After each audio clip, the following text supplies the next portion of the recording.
Hello friends, कैसे हो? I hope सभी अच्छे होंगे। और मैं कुछ टाइम से ना कम वीडियो डाल रही हूँ क्योंकि कुछ चीज़ की कहीं मुझे कुछ ना कुछ थोड़ी प्रिपरेशन करनी है और कुछ टाइम नहीं मिल पा रहा है। तो और जैसे कि मेरी बेटी भी है, थोड़ा सा उसको भी कम ध्यान दे पा रही मैं, थोड़ा सा उसकी पढ़ाई वढ़ाई पर भी। तो इसलिए फिर मतलब वीडियो भी कम ही जा रही है, थोड़ी सी कुछ ऐसे हो रहा है। चलो वो कोई नहीं, वो लाइफ में सब चीज़ें मतलब चलती रहती है साथ साथ। एक ये नहीं होता कि मतलब एक पूरा प्रॉपर बच्चे के ऊपर ही कॉन्सेंट्रेट करें या सिर्फ अपने ऊपर ही करें या फिर अपने मतलब सब चीज़ें साथ साथ चलती हैं लाइफ में। एक इंसान की लाइफ में ना काफ़ी चीज़ें होती हैं जो साथ साथ करनी पड़ती हैं उसे। कभी कुछ चीज़ें छोड़नी पड़ती हैं, कभी कुछ चीज़ें पकड़नी पड़ती हैं। तो वो मतलब वक्त के हिसाब से हमें ढलना पड़ता है उसमें, ठीक है। और तो ठीक है, यही एक रिटेल के रूल्स भी यही होते हैं। ऐसी जैसे लाइफ होती है, ऐसी रिटेल्स के रूल्स होते हैं। जैसे कि आप एमबीए करते हैं तो एमबीए की जो ट्रेनिंग होती है उसमें क्या सिखाते हैं, या कहीं आपको ट्रेनिंग में जाना है, रिटेल की ट्रेनिंग देते हैं तो उसमें क्या सिखाते हैं। तो मैं आपको सिर्फ अभी आपको कुछ चीज़ बताना चाहती हूँ। जो मेन चीज़ है वो सबका, कहीं भी आप जाते हैं सबसे पहले एक कस्टमर जो होता है उसके आप उसको फेस करते हैं, उसको आप कोई प्रोडक्ट सेल करते हैं या कोई सर्विस सेल करते हैं, और तो उसमें आपको क्या करना पड़ता है, उसके बदले में कस्टमर को रिटर्न में चाहिए कि इज्जत। अगर आप कहीं हंसकर बोलेंगे या इज्जत से बोलेंगे तो मेनली जो पेशेंट होगा कहीं या कस्टमर होगा या कहीं जो भी है वट एवर, कस्टमर की बात करी तो कस्टमर ही मानिए, तो वो वहीं जाएगा। तो अगर आपका कहीं बिहेवियर अच्छा है बोलने में और ट्रिक अच्छी है तो कस्टमर वहीं जाता है। और थोड़ा सा ना इस तरह से हमें रिटेल में तो इस तरह से बोलना पड़ता है ताकि कस्टमर दोबारा लौट कर वहीं आए। एक बार अगर वो इस बार सामान नहीं लेके जाएगा तो कोई बात नहीं, लेकिन नेक्स्ट टाइम ज़रूर आपके पास ही आएगा। तो आपको इस तरह से उसको बात में उलझाना है। बात में उलझाने का मतलब ये नहीं होता कि आपको गलत चलना है, गलत नहीं। इट मीन्स होता है कि उसको इस तरह से अटेंड करें कि वो नेक्स्ट टाइम आपके पास ही आए। तो जो ट्रेनिंग में बताया जाता है तो तो वहाँ पर बताया जाता है मेनली, अगर सपोज़ एक कस्टमर है, पहले तो उसको किस तरह से आपको डील करना है, ठीक है। डील करना है वो तो मैंने आपको बताया था कि इसमें इसके बारे में आपको फिर कभी बताऊंगी वैसे, कि किस तरह से कस्टमर को डील करते हैं, कैसे अगर हम कोई प्रोडक्ट सेल करते हैं तो उसमें हमको क्या किन किन चीज़ों का ध्यान रखना चाहिए। लेकिन अभी मैं एक प्रॉब्लम जो होती है कस्टमर के साथ में उसको सोल्व करने के बारे में आपको बताना चाहती हूँ।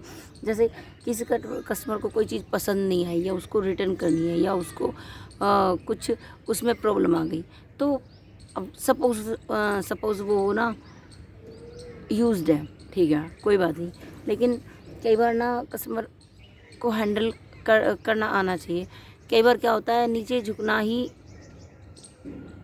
ज़्यादा बेटर रहता है। तो हमें ट्रेनिंग में समझाया गया था कि सपोज़ कस्टमर बिगड़ गया, उसे चाहिए कि मुझे तो पैसा ही चाहिए। और क्योंकि रिटेल में आप कहीं ब्रांड में जाते हैं वहाँ रिटर्न नहीं होते, मनी रिटर्न नहीं होती है। तो और उसको वो कहता है कि मैं इसको रिटर्न करो, वो नहीं करते कि भाई रिटर्न नहीं होगा या आपने यूज़ किया हुआ है ये जो भी है।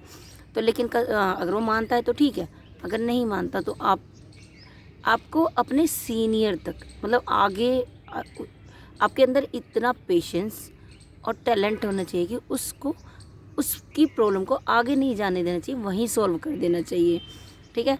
आगे तक नहीं बचेंगे, क्योंकि अगर आप एक सीनियर लेवल पर हो वहाँ पर और वो आप सीनियर लेवल पर होकर भी अपनी प्रॉब्लम का वहाँ जो आपने हैंडल करे हो वो सॉल्व नहीं कर पा रहे हो, अब अपने से सीनियर से वो सॉल्व करवा रहे हो, फिर आपके सीनियर होने का कोई मतलब नहीं है।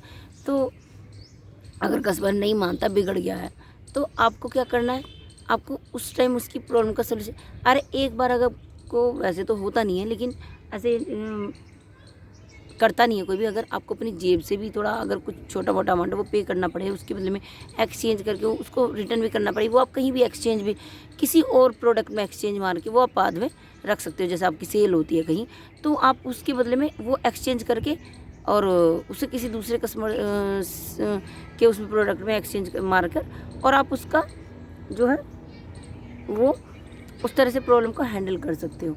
लेकिन अभी बात ये हो रही है, अगर कस्टमर बिगड़ जाता है, वो नहीं मानता है और प्रोडक्ट को नहीं लेना चाह रहा और वो वापस करना चाह रहा है, तो आप क्या करोगे? और वो कंज्यूमर कोर्ट तक जा रहा है। तो हमारे जो रिटेल में ट्रेनिंग में जो हमें बताया गया था वो ये था कि अगर आपको ना उसके पैरों में पड़ के ना उस चीज़ को वहीं सॉल्व करना पड़े ना, तो कर लो। उसके सामने ना मतलब ऐसे बन जाओ कि भाई तुम तो कुछ नहीं हो उसके सामने। मतलब वो राजा है। मतलब एक कस्टमर आता है ना, वो अपने आप को ना राजा समझता है, राजा। तो उसको समझने दो, उसको दिखा दो कि हाँ तुम राजा हो तुम राजा, ठीक है। अब तुम भाई मेरी तो नौकरी चली जाएगी, भाई ये तो मुझे अपनी जेब से देना पड़ेगा। ये उसको ना इमोशनल ब्लैकमेल करना है उस टाइम उसको। और कंज्यूमर कोर्ट तक कई बार क्या होता है ना, कुछ गड़बड़ हो गई, मान लो सपोज़ बिल में कुछ गड़बड़ हो गई, आपसे बिल ज़्यादा का बन गया लेकिन पेमेंट कम की थी, तो और उसमें गड़बड़ हो गई, सपोज़ कुछ भी हो सकता है ना ऐसी चीज़ें। तो उस टाइम कस्टमर बिगड़ जाता, क्योंकि उसको लगता है कि बेईमानी करी है भाई इन्होंने, तो वो अपनी पूरी उस पर आ जाता है जिद पर कि भैया मैं तो कंज्यूमर कोर्ट में जाऊँगा, मैं तो कंप्लेंट करूँगा। तो आपको ना एक पब्लिकली वो ओपन नहीं होने देनी है वो बात, उसको वहीं बंद कर देना है, ठीक है, उसको वहीं शट डाउन। तो सबसे बड़ा मैनेजर का यही उसूल होता है। सेल तो नीचे जो बैठे हैं वो भी कर लेते जो आपके अंडर में है, लेकिन प्रॉब्लम को सॉल्व करने के लिए, मैनेज करने के लिए, हर चीज़ को जो मैनेज कर सकता है वही मैनेजर होता है। हर उस पर जो कंट्रोल कर सकता है हर चीज़ को, स्टोर को, स्टॉक को, और सेल्स को, सेल्स स्टाफ को, और मतलब जो प्रॉब्लम्स होती है स्टोर में उन सब को मैनेज करना। काम तो गधा भी एक वो कर लेता है, लेकिन गधा दिमाग से नहीं सोच सकता ना कि अगर हम अच्छा इस काम को हम ऐसे भी कर सकते हैं, है ना, वो नहीं सोच सकता ना। तो और वो घोड़े से रेस में नहीं जीत सकता, घोड़ा घोड़ा होता है, गधा गधा होता है। तो ठीक है, तो इसी वजह से जो मैनेजर होता है उसको इन चीज़ों को हैंडल करना आना चाहिए, उसको मैनेज करना, उसको सब चीज़ों का, ठीक है।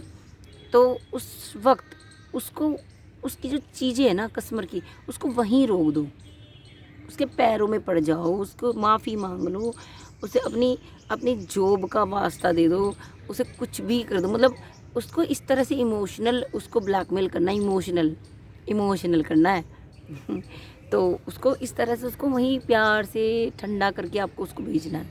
और क्योंकि एक बार अगर रेपुटेशन डाउन हो जाती है किसी भी स्टोर की, कहीं की भी, तो फिर वो वापस नहीं आती। लोग अगर 10 में से अगर 10 के 10 लोग फिर उस पर ना मतलब पूरा विश्वास नहीं करेंगे उस जगह पर।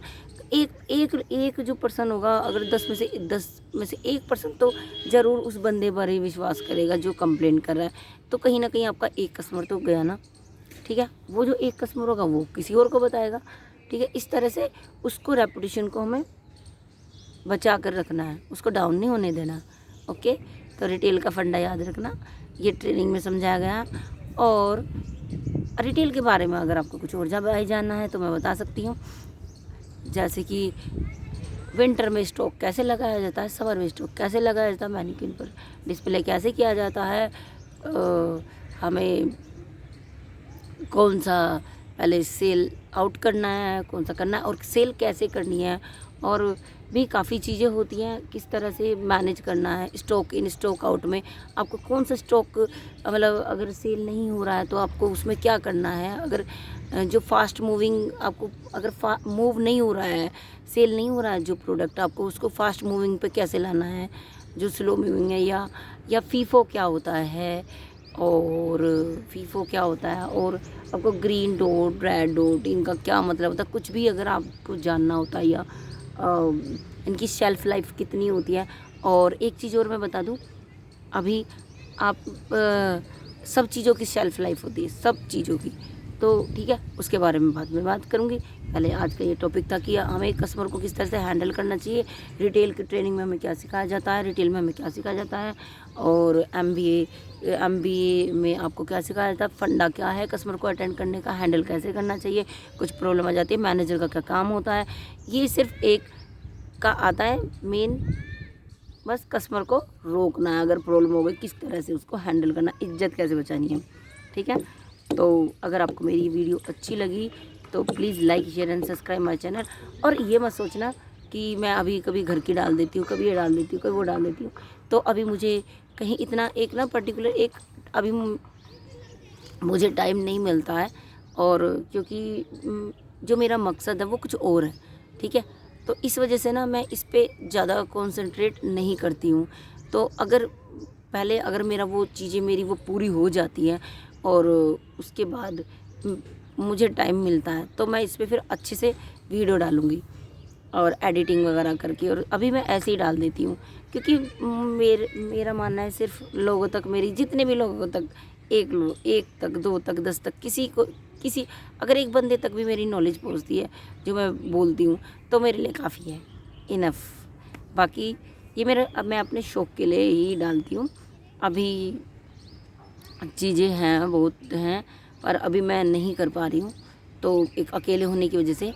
और यार कोई हो तो यार बता दो कोई वीडियो एडिटिंग वाला हो, कोई मेरी हेल्प करने वाला हो तो थोड़ा सा मैं तब सोच लूँगी। अगर कोई मिल जाता है, कोई ऐसा थोड़ा सा मुझे हेल्प करने वाला मिल जाता है तो शायद मैं फिर और भी चीज़ें कर सकती हूँ। तो इसमें अच्छे से मैं वीडियो एडिट करके भी डाल सकती हूँ। और काफ़ी चीज़ें मेरी अभी पेंडिंग पड़ी हैं। अब यार भगवान से दुआ करो मुझे कोई मिल जाए, मेरा कोई हेल्प करने वाला, तो मैं काफ़ी चीज़ें ऐसी ला सकती हूँ सामने जो मैंने सोचा हुआ है। और तब तक तो यार ऐसी वीडियो चल रही हैं, देखते रहो, सुनते रहो। बस लाइक तो कर दो यार, लाइक नहीं करता कोई, ना शेयर करता है, ना सब्सक्राइब करता है यार, ऐसे ही चलता रहता है। इस मंथ में मेरे सिर्फ 20 सब्सक्राइबर हुए हैं, और जबकि पहले मेरे 121 सब्सक्राइबर हुए थे एक ही मंथ में कब, और तब से पता नहीं 100 से ऊपर हुए थे। हाँ, 120, 121, 119 ऐसे हुए थे। उसके बाद तो अब कभी 1 हो जाता, कभी 2 होता है एक दिन में, कभी अब इस मंथ में बस 20 हुए हैं। बाकी मेरी भी थोड़ी सी है गलती कि मैं कंसंट्रेट नहीं करती हूँ, या एक ही टॉपिक पे वीडियो नहीं डालती हूँ, या जो भी है, या घर की डालनी है तो वो भी प्रॉपर नहीं डालती हूँ मैं। जो मतलब चल रहा है लाइफ में वो भी लोग देखना पसंद करते हैं, पर मैं वो भी नहीं डालती। मेरे ना फ़ोन भरे पड़े हैं पर मैं डाल नहीं पा रही हूँ। चलो कोई नहीं, तक ऐसी जैसे चल रहा है, वक्त के अनुसार चलते रहते हैं। और मैं बैठी पार्क में, मज़ा आ रहा है और यहाँ पर वीडियो बनाने में। और मुझे ठीक से दिखाई भी नहीं दे रहा कि मेरी शक्ल, क्योंकि धूप हो रही है, पर मैं बना रही हूँ। और मैंने सोचा धूप मैं इंजॉय भी करती हूँ और थोड़ा एक वीडियो भी बना देती हूँ, क्योंकि घर पे जाकर मेरे और काम फैल जाएंगे तो मैं नहीं कर पाऊँगी घर पे जाती। अभी मैं शिव को ट्यूशन छोड़ के आई हूँ तो इसलिए बनाने बैठ गई आज। और अब मैं चलती हूँ घर, क्योंकि क्योंकि क्योंकि क्योंकि क्योंकि क्योंकि क्योंकि करना है कुछ काम। चलो, और शिव के लिए अरे हाँ, शिव के लिए सोचना भी है मुझे, उसे जाना है किड्ज़ेनिया, तो उसके लिए भी सोचना मुझे यार। मुझे उसके लिए छोटा मोटा अगर कुछ सामान लाना पड़ेगा तो वो भी देखना है, या तो कल लेके आऊँगी या आज लेके आऊँगी। और छोटा मोटा कुछ उसके लिए वाटर बोतल आएगी। हाँ, वाटर बोतल नहीं है उस पर, क्योंकि लटका कर जाएंगे हाथ में, तो मेरी तो बोतल लेके नहीं जाएगी, अब तो लेके आनी पड़ेगी। और चलो देखते हैं, अभी बहुत काम पड़ा है। हाँ, ओके बाय।